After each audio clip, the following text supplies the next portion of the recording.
Thank you. We are now reconvened in open session, and we are going to take a roll call vote by which each member of the committee indicates their agreement with the following statement. We're now going to take a roll call. Oh, I'm sorry. To the best of my knowledge, during the closed meeting, the only matters heard, discussed, or considered were those matters lawfully exempted from open meeting requirements under the Virginia Freedom of Information Act, and only those public business matters as were identified in the motion by which the closed meeting was convened. I ask the board assistant to take a roll call vote. Ms. Dorsch? Aye. Mr. Delandro? Aye. Ms. Drake? Aye. Mr. Flowers? Aye. Mr. Jordan? Aye. Ms. Moses Ned? Aye. Ms. Robinson?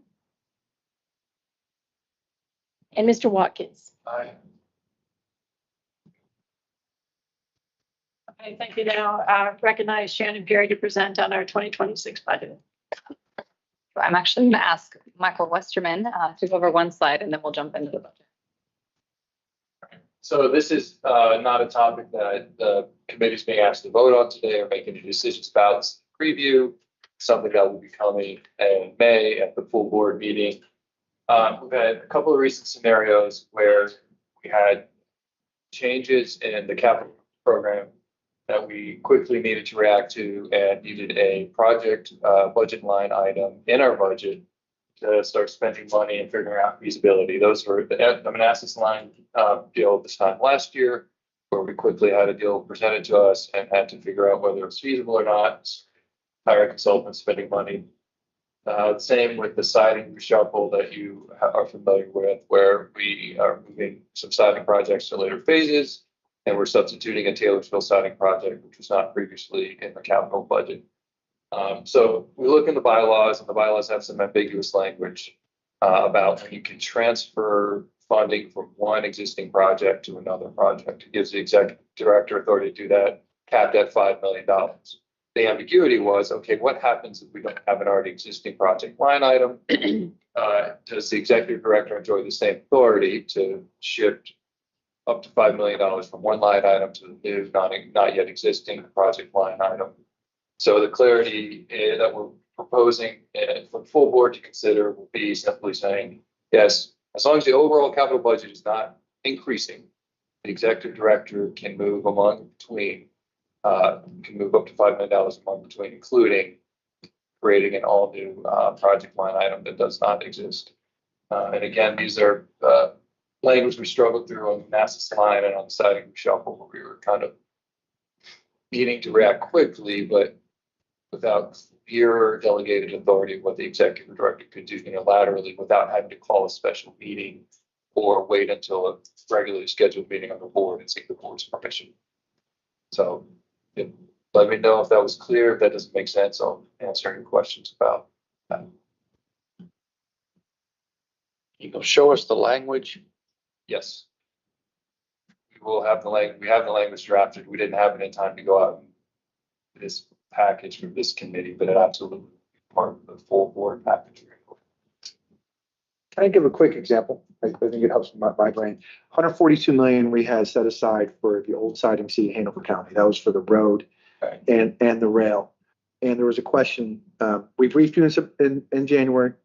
We wanted to move to a couple miles north. Question came up. How do we get money for engineering to start the new Taylorsville siding? Because we think the board want us to move just as quick as possible. So the question was, do we have 142 million? Because that's what's in our budget, because it's just moving the project north.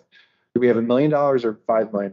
So we're just trying to clarify, because $1 million is tight.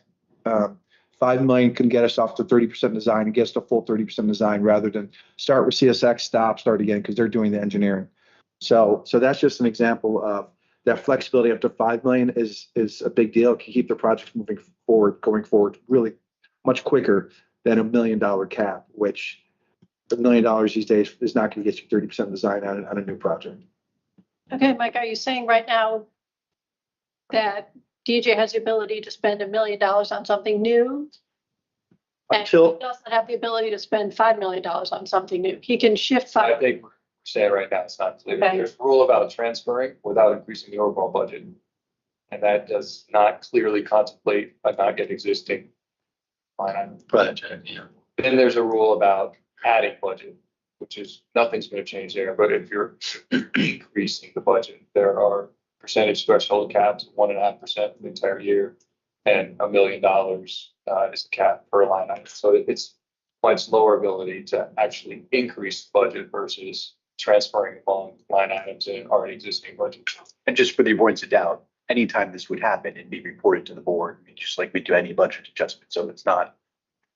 Right. No, it makes sense to me. When you, and I support it. When you send it to us, can you show us, here's the current law, not just here's the change? Right, so we understand. We'll give you a red one. That's, waiting to see. Hey, everybody, it's Darian. I just had a quick question. Do other authorities within the Commonwealth have similar delegated authority to their executive directors or commissioners?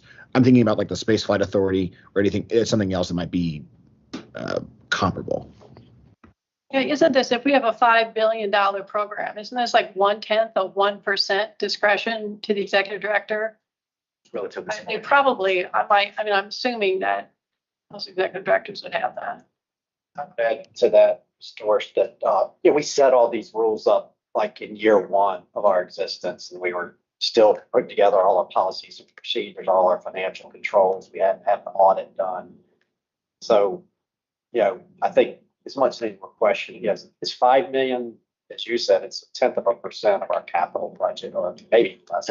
So is that the level we're talking about, that we're comfortable with providing this delegated authority to DJ with notification? It's not like we would be setting up a project, never notifying you. I think there is the notification process. So I think about it like that maybe it's been 4 years and maybe it's time for us to revisit even the overall threshold. Darian's question was something. Yeah, we looked at it when we first created the bylaws, but we probably haven't looked at it in 4 years since. So it's something to look at. That's a good point there. And I would imagine that's with notification and more detailed reporting, as you typically do. Yeah.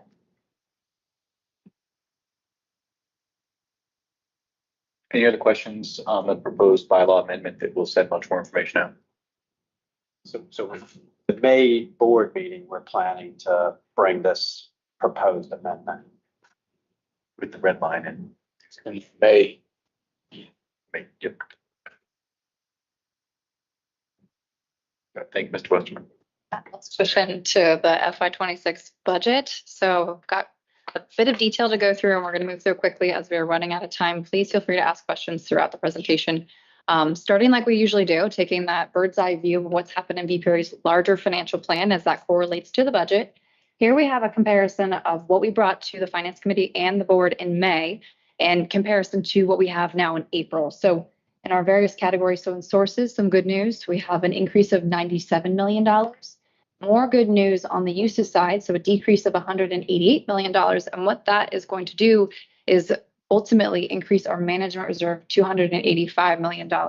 And we're going to dive into each of these components on the next slide, starting with sources.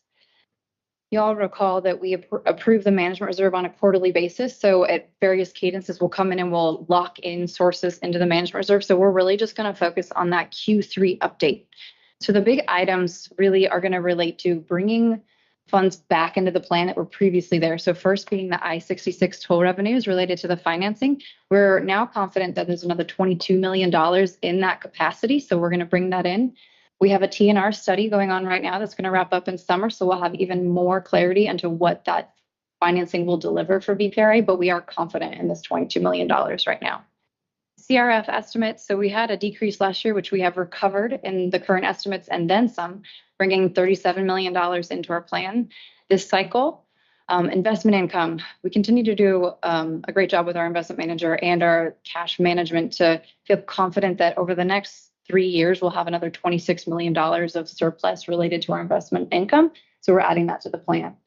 The last item here that I want to touch on is the Stafford County utilities. This is going to come up on the uses side as well. So they are contributing a portion, the full portion of a project that we will be delivering for them. So we're showing an increase here on the uses side. On the sources side. So total increase of $97 million in sources. We're going to talk through the uses on the next sections. What that's going to deliver for us is a management reserve of $461 million for this quarter. So let's go ahead and jump over to the other side of the equation, uses. We came to you all with some updates in January, a kind of a negligible amount of $36 million. We have another update decreasing the uses another $188 million. What I want everyone to take away from the slide is, as you can see, there are no new budget items we're introducing. These are all changes to budget items already existing in VPRA's program. We're going to go through each of these by corridor in the next slides here. So capital budget changes, diving into the I-95 corridor first. Long Bridge South, you all know that we entered into a construction agreement for this project and feel confident that it will take less dollars to deliver it. So we are reducing this budget $186 million. Next, we have the Richmond Layover Facility. We have currently funded 60% design for this project. We are recommending that we go ahead and take this to the next phase because 60% is wrapping up now. We would like to fund the next stage of 100% design and then also getting this project ready for construction when funding is identified and taking that right-of-way acquisition as well. Next, the Stafford Utilities. Told you we'd come back to this. So we are delivering the utility relocation for the locality because they don't have the means to do it. So we are going to deliver the project, but then they're going to pay for it. Net zero impact to the financial plan, but we are showing it in the budget side so we can expend the dollars for the project. Last one here on the slide, we have the Western Rail Corridor. So we came to you all in January with a slight increase related to the parking lot for the Cambria platform. Now that we have the contractors on board, we have another $1 million increase related to delivering that portion of this project. Rounding out the capital budget changes, you'll notice on the slide some of the items are not highlighted in orange. Those are the items we talked about in April. We're not going to touch on them again. So just on the orange here. And the other capital projects, we have the Manassas Line capital maintenance. We have been working in close coordination with NS to understand what it takes to maintain this rail corridor. And through recent discovery, we learned that there's a lot of communication and signaling that we will need to refurbish. So we have recommended that we add $10 million to this budget to keep that line in a state of good repair. Last item we're going to talk about is in the grant section. So from inception, we have been carrying $17 million to refurbish train equipment when we start the phase 1 service. However, Amtrak got an IIJA grant to pay for all new train sets. So we have gained confidence that this money no longer needs to be used to refurbish the train sets. So we're taking it out of our financial plan, putting that $17 million back into the pot of money to be spent on the program. We're going to flip over into the operations side like we usually do. We take the operations plan from the high level view throughout the financial planning window. So through FY31. And then as a reminder, the board will only approve the 1-year budget for the operations. So from the holistic view, we have another decrease here in April. You all know we put in a cost allocation plan and we are still refining how the cost gets split between capital projects and operations. There is another adjustment downward of $10 million here.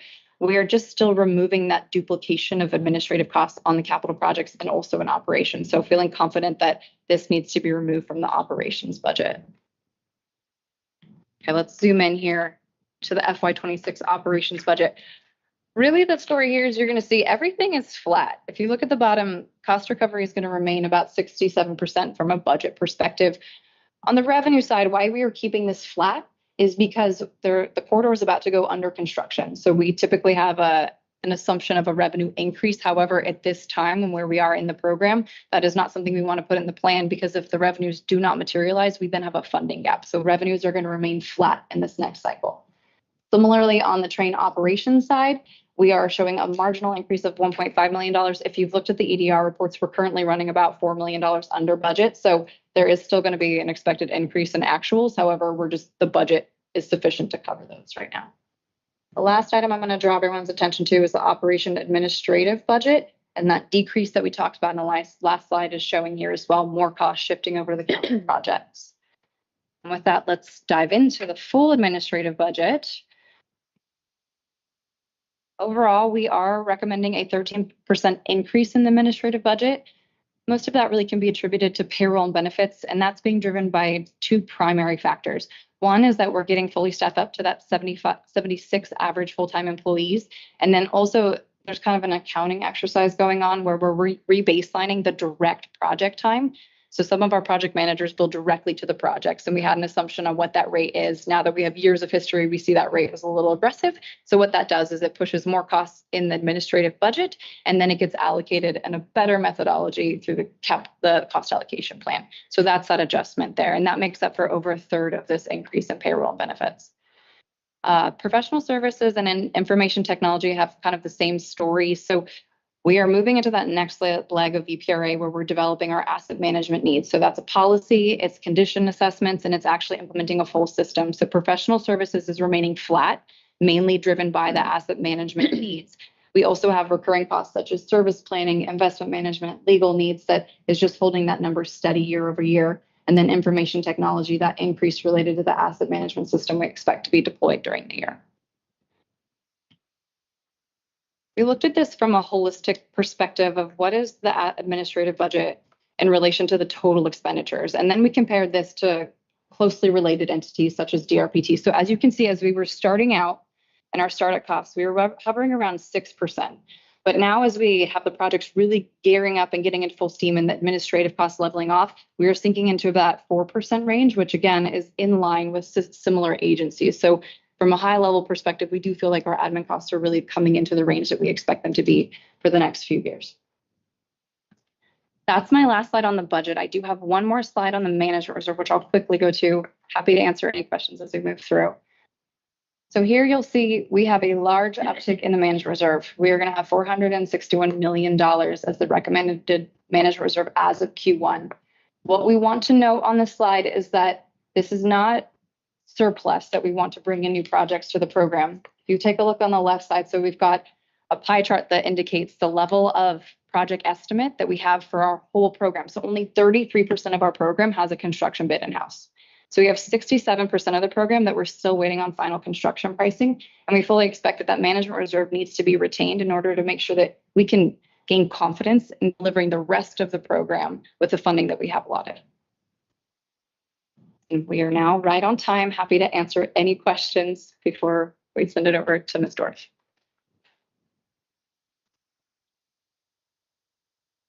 I was able at home to pull up all these last slides. I can't pull it up here. Why is that? I've gone in on a different server.